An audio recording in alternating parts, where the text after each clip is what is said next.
वाला भी रहता है दोस्तों, सेम वही प्रोसेस रहता है उसमें भी। और आजकल बहुत से ऐसे लोग हैं यहाँ पे लगाएंगे 1.5 mm का वायर लगा देंगे, 2.5 mm का वायर लगा देंगे और फ्यूज इतना मोटा लगा देते हैं, 2-4-5 वायर लगाते हैं मजबूत, पंखा लाइट जल जाता है लेकिन फ्यूज यही नहीं चलता। लेकिन कभी भी आप लगाइए तो फ्यूज में पतला वायर लगाइए, ताकि अगर ओवरलोड हो और कोई सामान खराब हो तो ये फ्यूज उड़ जाए, ताकि अपने सामान बचा रहे, सामान ना उड़े, इस तरीके से वायरिंग ना करें। तो दोस्तों ये हो गया। चलिए मैं आपको आगे दिखाता हूँ, एक फ्यूज, एक इंडिकेटर और 2 स्विच 3 स्विच लगा करके उसका कनेक्शन मैं आपको दिखाता हूँ किस तरीके से करते हैं दोस्तों।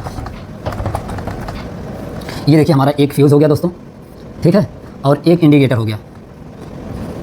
इंडिकेटर इस तरीके से रोशनी करता है इसलिए बना दिया। और एक स्विच हो गया ये, एक स्विच हो गया ये दोस्तों, और एक सॉकेट हो गया, एक 5 पिन सॉकेट। अब इसका कनेक्शन किस तरीके से करेंगे दोस्तों, ये देखिए 2 टर्मिनल इसमें भी रहता है, 2 टर्मिनल इसमें रहता है। और 2 ही सॉकेट नहीं, 2 सॉकेट हो, 3 सॉकेट हो, 4 सॉकेट हो या 4 स्विच हो, यहाँ पे स्विच और बढ़ा सकते हैं दोस्तों। चाहे जितनी स्विच हो सेम कनेक्शन वही करते हैं, सेम वही कनेक्शन करते हैं। अगर इतना आपके पास है, एक फ्यूज़ है दोस्तों और एक फ्यूज़ है, एक इंडिकेटर है, 2 स्विच इधर है, 2 स्विच इधर है, तो आपको इसका कनेक्शन करना रहे। जैसे ये मान लीजिए हमारा एक बल्ब है, एक बल्ब है और एक पंखा है, या 2 बल्ब मान लीजिए, 2 बल्ब है, 2 बल्ब है और 2 पंखे हैं।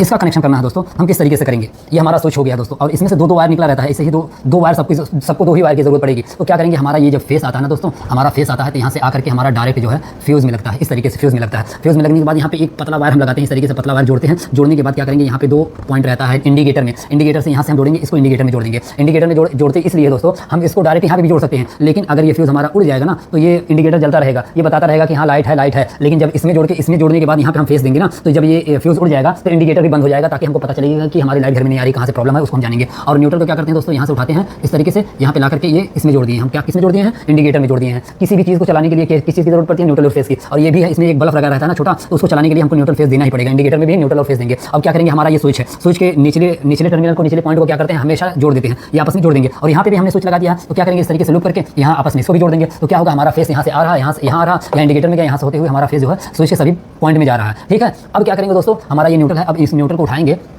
इस न्यूट्रल को यहाँ से उठाएंगे दोस्तों, इस तरीके से यहाँ से उठाएंगे, यहाँ पे एक पॉइंट में इसमें दे देंगे, ठीक है। और यहीं से एक पॉइंट में इसमें दे देंगे, एक पॉइंट में, और यहीं से दोस्तों उठा करके एक पॉइंट इसमें दे देंगे, यहीं से उठा करके एक पॉइंट इसमें दे देंगे। यानी न्यूट्रल के जो भी हमारा सामान रहता है दोस्तों, उसमें 2 वायर रहते हैं, उसके हर एक पॉइंट में दोस्तों 2 पॉइंट रहते हैं ना, एक न्यूट्रल है, एक फेस से चलता है। हम न्यूट्रल को इस तरीके से डायरेक्ट जोड़ते जाएंगे, यहाँ से यहाँ इसमें जोड़ दिया, यहाँ से फिर उठाया इसमें जोड़ दिया, यहाँ जोड़ दिया, फिर यहाँ से उठाया इसमें जोड़ दिया, फिर यहीं से उठाया हम यहाँ जोड़ दिए, ठीक है। ये अभी तरीका बता रहा हूँ, इसको आप ला करके यहाँ पे बोर्ड में भी जोड़ सकते हैं, बोर्ड में भी न्यूट्रल ला करके इकट्ठा करके एक जगह, या कहीं पे आप जंक्शन लगा सकते हैं, जंक्शन में ला करके आप पंखे का वायर, यहाँ का उसका वायर, सब वायर को एक जगह जोड़ करके एक ही चीज़ को ले जाकर के आप सॉकेट में जोड़ दीजिए, या न्यूट्रल का जो पॉइंट रहता है उसमें ले जाकर जोड़ दीजिए। तो चलिए दोस्तों मैं आपको समझा रहा हूँ किस तरीके से स्विच का कनेक्शन करते हैं। तो ये हमारा हो गया, ठीक है, न्यूट्रल हमारा पहुंच गया, हमारा फेस ये हो गया। अब क्या करेंगे, स्विच जो हमारी बची रहेगी इसको यहाँ से उठाएंगे, और यहाँ से उठाने के बाद इस तरीके से ले जाकर के ये पंखे में एक लगा दिए, और पंखा के बटन ऑन कर दिए तो हमारा पंखा चलने लगा। उसी तरीके से यहाँ से एक उठाएंगे और यहाँ से